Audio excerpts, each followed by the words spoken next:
रवि हूँ। Good morning to everybody. और हम पढ़ रहे हैं पेज है first two chapters. He has written the first two chapters build story and there is a solution. और उसकी कॉपीज जो है वो उसने डुप्लीकेट करी है, यानी कि फोटोकॉपी हुई है, मल्टी लिथेड हुई है जिस किताब में जो शब्द लिखा है, और सबको वो बांटी गई है उनके अप्रूवल के लिए, उनकी सहमति के लिए, उनके प्रतिक्रिया के लिए। और ऐसे में एक बड़ा ही अच्छा हादसा हुआ कि एक हापर ब्रदर्स के जो धार्मिक संपादक थे यूजिन एक्समैन, उन्होंने आमंत्रित किया बिल डब्ल्यू को। उन्होंने पहले 2 चैप्टर पढ़े और $1500 की रॉयल्टी ऑफर करी एडवांस में बिल डब्ल्यू को कि वो किताब लिखें और हापर जो पब्लिशिंग कंपनी है वो उसको प्रकाशित करेगी, पब्लिश करेगी उस किताब को।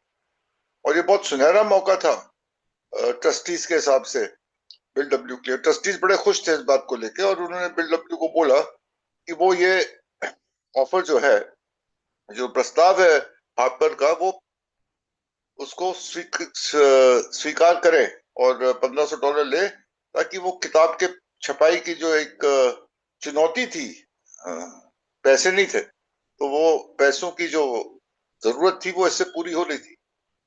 लेकिन बिल डब्ल्यू के दिमाग में कुछ और ही ख्याल था।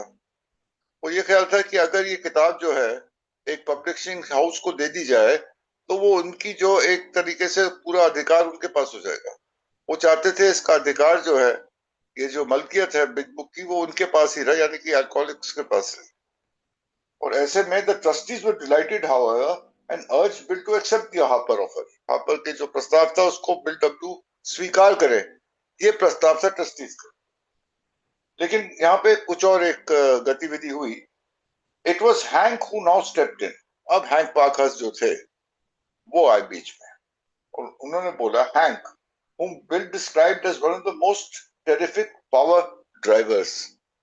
यहाँ पे कहने का मतलब बिल का है कि हैंक में हर एक काम को करने का, चाहे वो उनका व्यवसाय काम हो, चाहे वो उनका निजी काम हो, वो पावर ड्राइवर थे। यानी कि वो हर काम को एक बहुत ही ज्यादा जज्बा और एक जुनून के साथ करते थे, और उसको अपने अंजाम तक पहुंचाने में माहिर थे।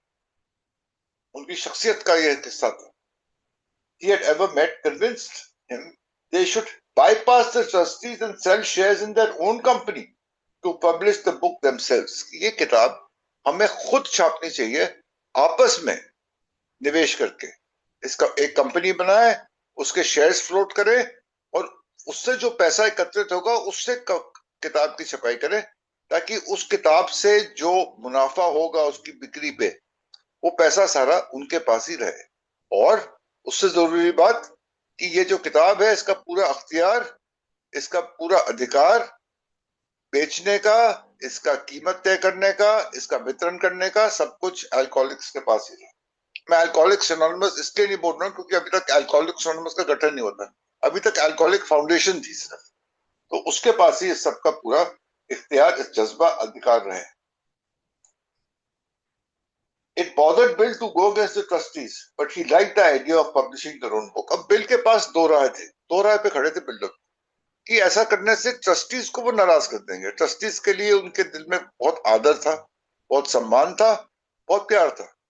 उनको नाराज करना बिल के लिए आसान काम नहीं था, क्योंकि उन्होंने बहुत मदद करी अभी तक बिल की हर एक अभियान में।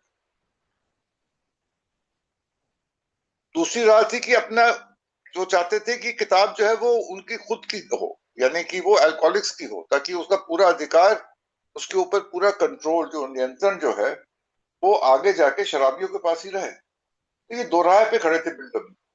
लेकिन he like the idea of publishing their own book. लेकिन उन्होंने दूसरी राह चुनी, यानी कि इस किताब का खुद ही प्रकाशन करे, खुद ही पब्लिश करे, वो उनको ज्यादा समझ में आया। When he went back to see X-Men Eugene Exman धार्मिक संपादक थे हार्पर के, जिन्होंने प्रस्ताव दिया था बिल डब्ल्यू को, to my utter amazement he agreed, quite contrary to his own interest, that a society like us ought to control and publish its own literature। ये सिर्फ बिग बुक की बात नहीं कर रहा है, जितना भी लिटरेचर अल्कोहलिक्स एनोनिमस आगे जाके लिखेगी, उसका पूरा अख्तियार, पूरा अधिकार और वो पूरा नियंत्रण हमारे पास ही हो। ये बिल डब्ल्यू की उस टाइम पे दूरदर्शिता थी जो सही सिद्ध हुई और उसको कारगर सिद्ध किया उन्होंने। और ये उनका पहले से ख्याल था कि ये जो अगर हम ये लिटरेचर लिखेंगे तो इसकी छपाई का पूरा अधिकार, इसके किताबों का पूरा नियंत्रण, जो भी लिटरेचर हो, सिर्फ बिग बुक की बात नहीं। बिल डब्ल्यू को देखो, यहाँ पे ये ख्याल था कि आगे जाके और भी लिटरेचर लिखा जाए, जो लिखा गया। अब ये अप्रूव लिटरेचर की जो सूची है, जो लिस्ट है, वो बहुत लंबी है आज की डेट में। और ये सब जो है, ये सब अल्कोहलिक्स एनोनिमस की आज की डेट में मलकियत है, ना कि किसी पब्लिशिंग हाउस की। हम जब चाहे जितना चाहे इसको छाप सकते हैं, इसमें तब्दीलियां ला सकते हैं, इसका वितरण भी हमारे हाथ में है। तो ये चीज दूरदर्शिता थी बिल डब्ल्यू की, वो चाहते थे कि इसका पूरा अधिकार उनके पास ही रहे। Moreover, he felt that very possibly we could do this success, और बिल डब्ल्यू को ही आश्वासन था कि सफलतापूर्वक ये कर पाएंगे।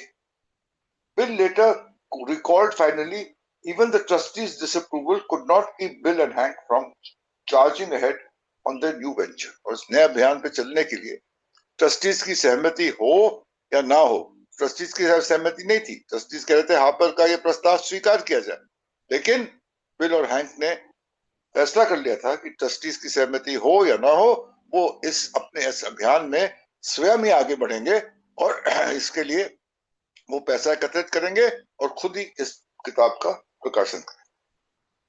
Hank was able to talk most of the New York members into supporting the self-publishing plan। Hang जो थे न्यूयॉर्क के निवासी थे, और न्यूयॉर्क के मेंबर्स में हैंक की काफी लोकप्रिय थे, काफी धाक थी उनकी। और जैसे कि हमने देखा, पावर ड्राइवर थे वो, यानी कि पूरे जोर और जज्बे के साथ वो, he was a very good salesman also, hang Parker's.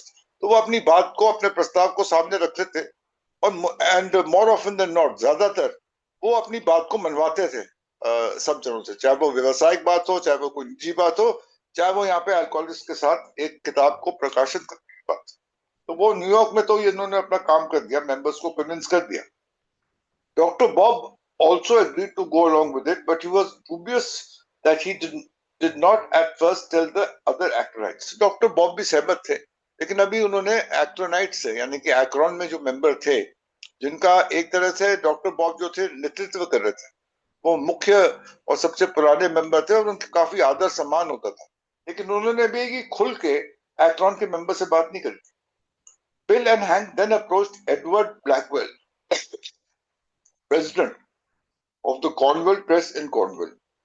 अभी एक और प्रकाशन घर है, पब्लिशिंग हाउस है, कॉर्नवेल पब्लिशर्स, कॉर्नवेल में, यूएसए में। और उसके जो प्रेसिडेंट थे एडवर्ड ब्लैकवेल, उससे जाके बिल और हैंक मिले। He explained that the printing cost of an average size book was only about 10% of its retail price। ये बात हमने एक हमजा बीच में पढ़ी है। इस एक 10वां हिस्सा, यानी कि 10% हिस्सा जो है एक किताब का, वो उसकी पब्लिशिंग कॉस्ट है, और बाकी जो 90% है वो मार्जिन होता है। एक किताब को अगर हम छापना शुरू करें, यानी कि 100 रुपए किताब हो, तो उसमें प्रकाशन का खर्चा, उसका पब्लिशिंग कॉस्ट जो है वो केवल 10 रुपए होती है। He explained that the printing cost of an average size book was only about 10% of its retail price। यानी कि अगर वो 100 रुपए में किताब बिक रही है, तो उसका पब्लिशिंग कॉस्ट केवल 10 रुपए ही होता है। That excited them still further। They could afford to pay as much as $1 per book for distribution and still make huge profits।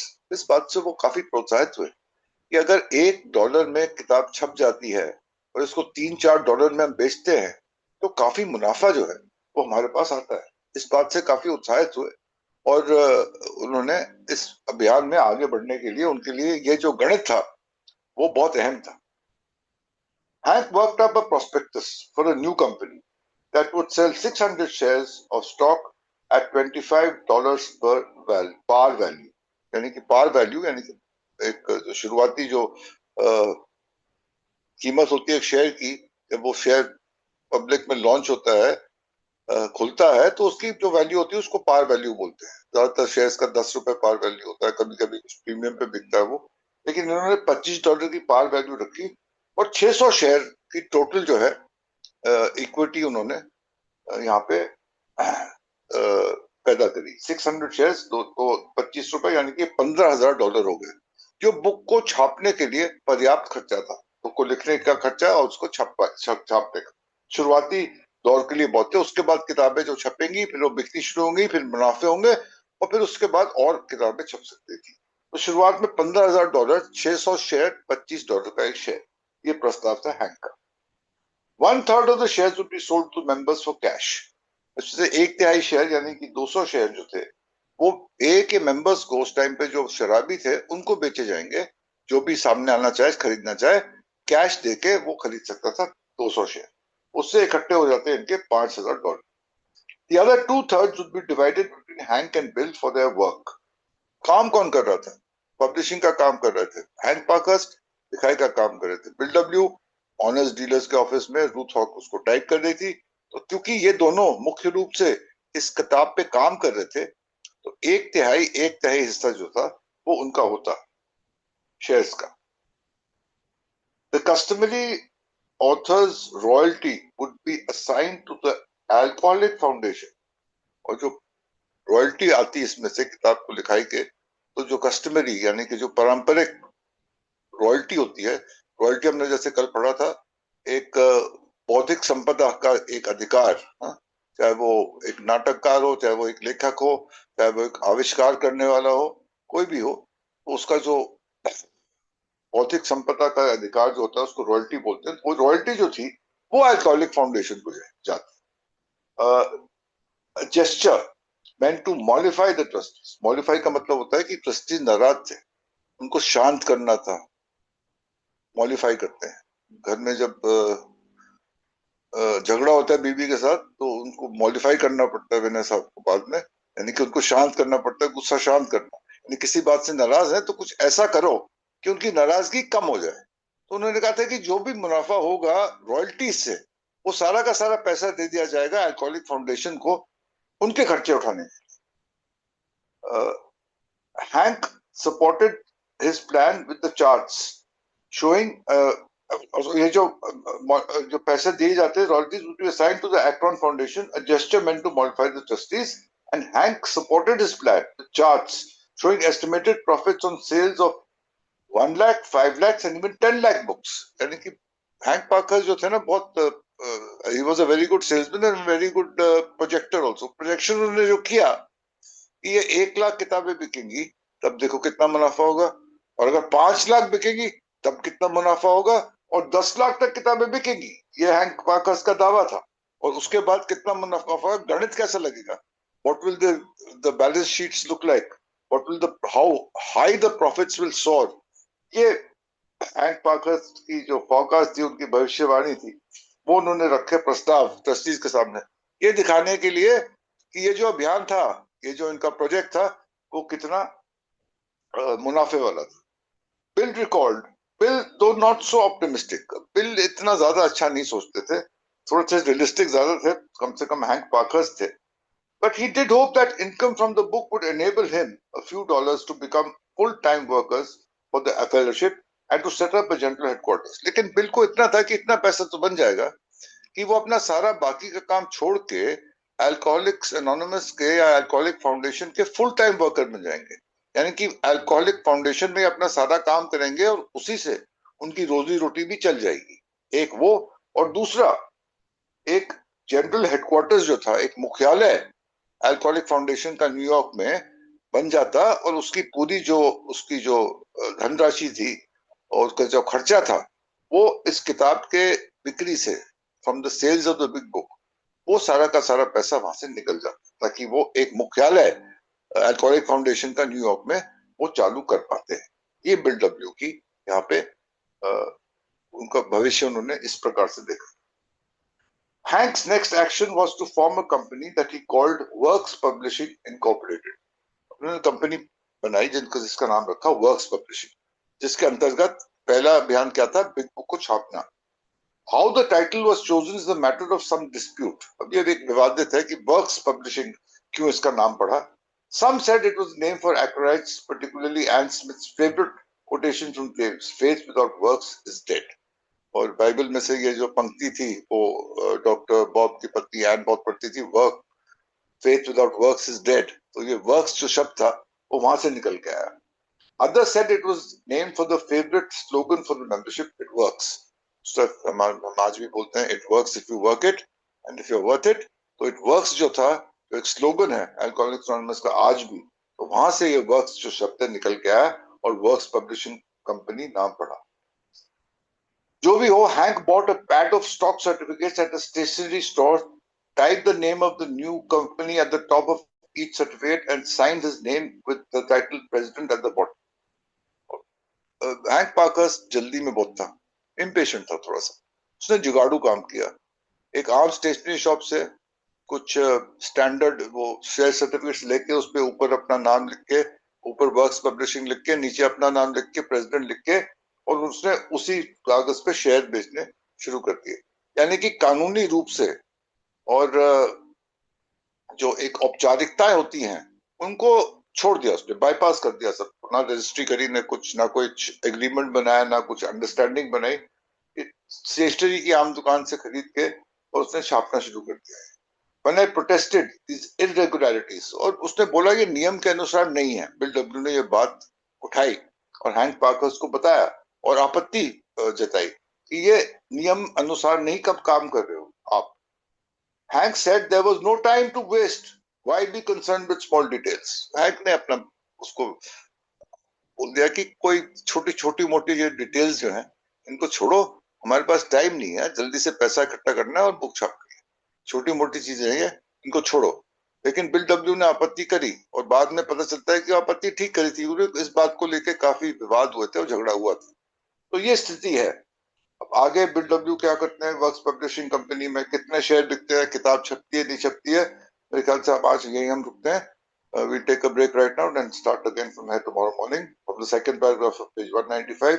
Till then, thank you everybody and back to you, CP. Thank you. Thank you Atul ji, शुक्रिया, बहुत बहुत धन्यवाद। हम राजेश जी आए please.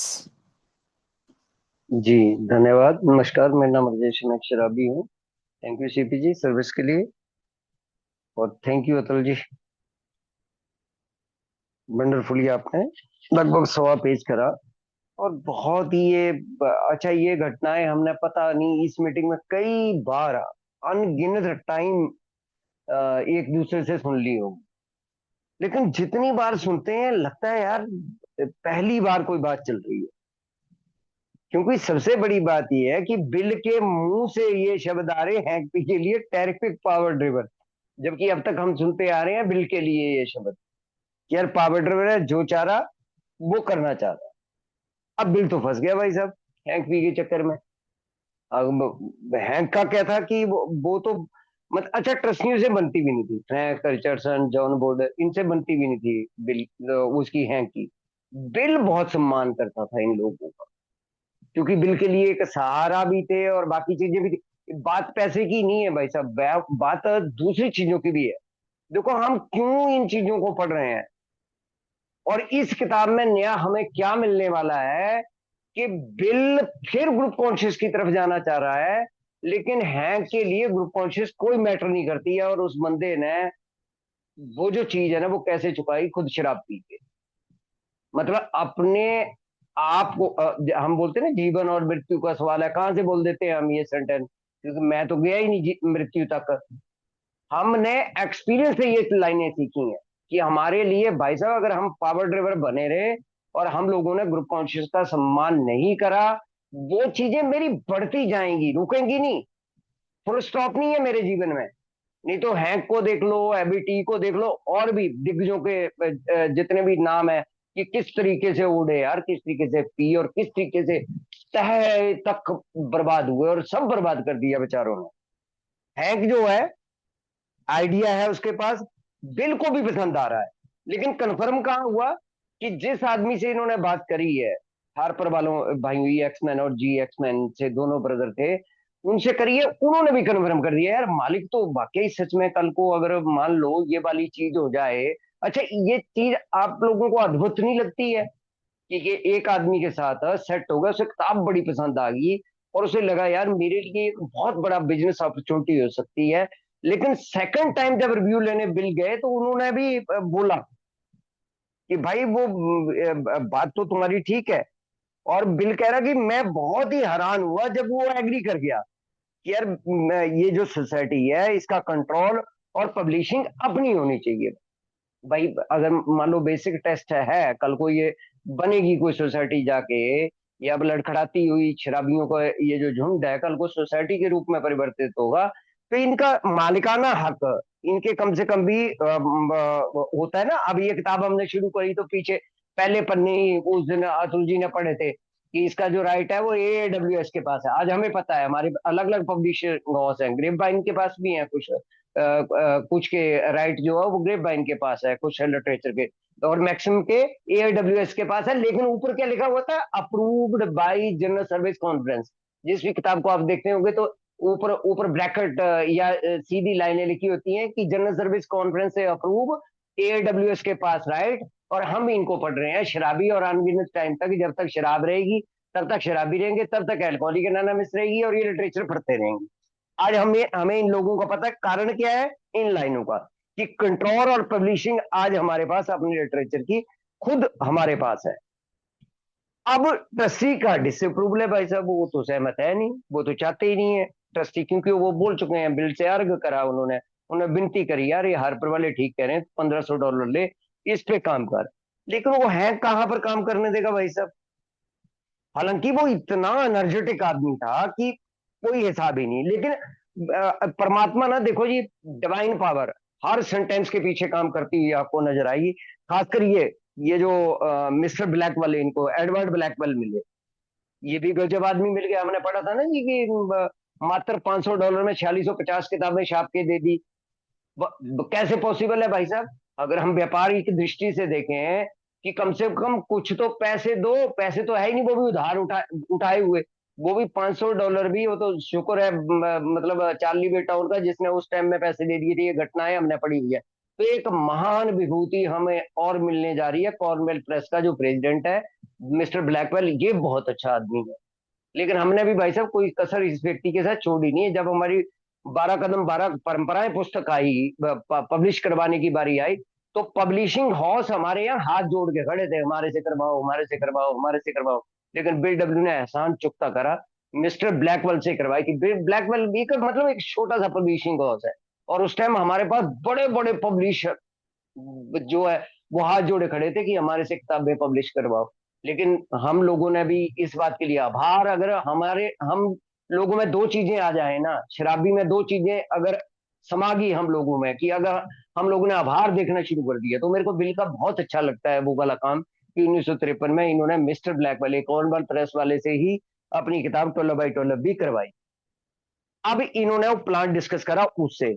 अब plan discuss करने का मतलब $3.5 की किताब है, ये करी है ना इन्होंने कीमत, अभी आगे पढ़ेंगे आप, तय करेंगे। तो यार मात्र 10% पैसा, अब मेरे को डॉलरों का पैसे का हिसाब नहीं आएगा कि मान लो ₹3.5 की कोई चीज है तो 35 पैसे उसका खर्चा है। वैसे मैं रुपए पैसे में निकालूंगा, क्योंकि डॉलर का मेरे को नहीं पता पैसा को सेंट बोलते हैं या क्या बोलते हैं, उस चीज का नहीं मेरे को पता। तो वो उसने मोटा मोटा हिसाब निकाल के दे दिया, 10% खर्चा है, बाकी अच्छी कमाई हो जाती है। बाकी खर्चे वर्चे भी निकाल दिए जाए, तब भी इन्होंने $1 का हिसाब लगाया था कि $3.5 अगर किसी चीज की कीमत हो तो मात्र $1 कीमत आएगा। वैसे तो 35 आएगा जी, 35 पैसे बन रहे हैं अगर आज मिस्टर ब्लैकवेल को देखें तो। लेकिन अगर सारे खर्चे भी निकाल दिए जाए तो $1 आएगा, तो प्रॉफिट तो $2.5 है एक एक किताब में। अब मुझे हंसी आ रही थी जब अतुल जी ना उसका चार्ट पढ़ रहे थे। 600 शेयर निकाल दिए भाई साहब, $25 वैल्यू रख दी, 200 मेरे, 200 तेरे, 200 आम पब्लिक के, मतलब मोटा मोटा समझे हम कि 200 पूरी फेलोशिप के, 200 हैग पी के, 200 BW के, और बटे भी सेम ऐसे बटे हैं, सेम ऐसे बटे हैं। तो लास्ट में जब इसने पी ली थी तो सबसे ज्यादा योगदान ट्रस्टियों को जाता है भाई साहब। किस तरीके से इससे शेयर निकलवाए थे हैग पी से, पीने के बाद जब वो हंगामे कर रहा था ना, तो ये दे नहीं रहा था शेयर, मतलब ये ट्रस्टियों को ही उस टाइम श्रेय जाता है जो इससे बेचारे से लिए थे, क्योंकि पीने के बाद बेचारा बोलूंगा, पीने के बाद पता ही नहीं लगता है अल्कोहलिक को। लेकिन इसने एक और पासा चला, इसने बोला यार रॉयल्टी तो तुम लोगों को मिलेगी ना, ये ठीक है, 33%, 33% मेरे, 33 बिल के, 33 पूरी फेलोशिप के, लेकिन भाई साहब जो रॉयल्टी आएगी इस किताब की वो सीधी अल्कोहलिक फाउंडेशन में जाएगी। और अल्कोहलिक फाउंडेशन का मालिकाना हक किसके पास है जी, ए क्लास ट्रस्टियों के पास। ए क्लास क्यों बोल रहा हूँ, क्योंकि ए क्लास जो है वो 3 है और बी क्लास 2 है, दो में से भी एक पी रहा है, एक नोट है, डॉक्टर बॉब है सिर्फ खड़े हुए, तो ज्यादा जो बहुमत है वहां पर यानी कि ऑनरशिप आज की डेट में भी है। अल्कोहलिक एनोनिमस की को पूछे जी ऑनरशिप किसके पास है, तो मुझे बोलना पड़ेगा, एक क्लास नहीं बोलना पड़ेगा, मुझे बोलना पड़ेगा कि बोर्ड के पास है। और अगर हम कंसेप्ट पढ़ते हैं तो ये बिल्कुल क्लियर हो जाता है हमें कि ऑनरशिप अगर अल्कोहलिक एनोनिमस की देखें किसके पास है, अल्टीमेट अथॉरिटी फाइनल रिस्पॉन्सिबिलिटी ग्रुपों के पास है। लेकिन अगर बैंकर और ऑनरशिप देंगे तो जनरल सर्विस बोर्ड के पास है। इस तरीके से समझना पड़ता है हम लोगों को इस संस्था को। अब जैसे पढ़ा ना जी, 1 लाख, 5 लाख और 10 लाख, और किताबें दूसरी प्रिंटिंग कब होगी हमारी, मार्च 1941 को 4650 किताबें छपी, और हमारे से नहीं बिकी भाई साहब 1941 तक। लेकिन हम लोग फैंटेसी जब लेते हैं ना तो 1 लाख, 5 लाख और 10 लाख की फैंटेसी ले ली। और ये 1941 में जाके वो भी भला वो 3 इंसिडेंट का हो कि हमारी वो किताबें ठक जो बिकनी शुरू होगी, नहीं तो ये 4650 किताबें भी जो ये बिकने का नाम नहीं ले रही थी। लेकिन हमारे जो आइडिया में था वो था कि लाखों, कई लाख किताबें हम यूज छपेंगी, इतनी रॉयल्टी आएगी। जब हम चार्ट बनाना शुरू करते हैं, प्रॉफिट निकालना शुरू करते हैं, तो फिर और फैंटेसी वाला होता है तो और 49 सब्सक्राइबर मिले सिर्फ उन चीजों से। लेकिन एक चीज तो पक्की है भाई साहब, बिल डब्ल्यू इतना उत्साही नहीं था, अति उत्साही नहीं था। उसने क्या निकाला कि चल यार अगर इतने नहीं आएंगे, 1 लाख बता रहा, 5 लाख बता रहा, 10 लाख बिक जाएंगी, अगर कम भी बिकेंगी तो कम से कम भी डॉक्टर बॉब, बिल हैंक, ये 3 का काम चल जाएगा और हेड क्वार्टर के खर्चे चल जाएंगे। मेरे को बड़ी प्यारी लगी ये लाइन कि कम से कम बिल तो उसके पावर ड्रिवन के चक्कर में बिल बैक कर गया, ग्रुप कॉन्शियस को तवज्जो लगा देने, लोगों से समझने लगा। बिल को जाने की जरूरत नहीं थी भाई साहब, हार्पर ब्रदर के पास क्यों गया, उनकी सहमति भी मिली कि नहीं नहीं नहीं ये सही कह रहा है, हैंक सही कह रहा है। फिर आके उनको मनाने के लिए, और बिल डब्ल्यू यहाँ जो लास्ट लाइन में कह रहे हैं ना कि कोई बात नहीं, इतना तो काम करेगा। अब अब लेकिन हैंक कहाँ रुकने वाला था, वो गया स्टेशनरी हाउस पे, पहले वर्क पब्लिशिंग कंपनी बनाई, रजिस्टर भी नहीं करवाई, नीचे प्रेसिडेंट हैंक पी, आज भी साइन मिलते हैं। इसी किताब में है वो फोटो, नहीं ये कम दो पेज में है वो फोटो, वो जो हमारे कई बार व्हाट्सएप पे चलती रहती है वो फोटो, जो हमारे शेयर निकाले थे, तो नीचे प्रेसिडेंट की जगह खुद साइन कर दिए अपने, 600 शेयर निकाल दिए, वर्क पब्लिशिंग कंपनी बना दी, और ये टाइप 2 करा के वो ले आया।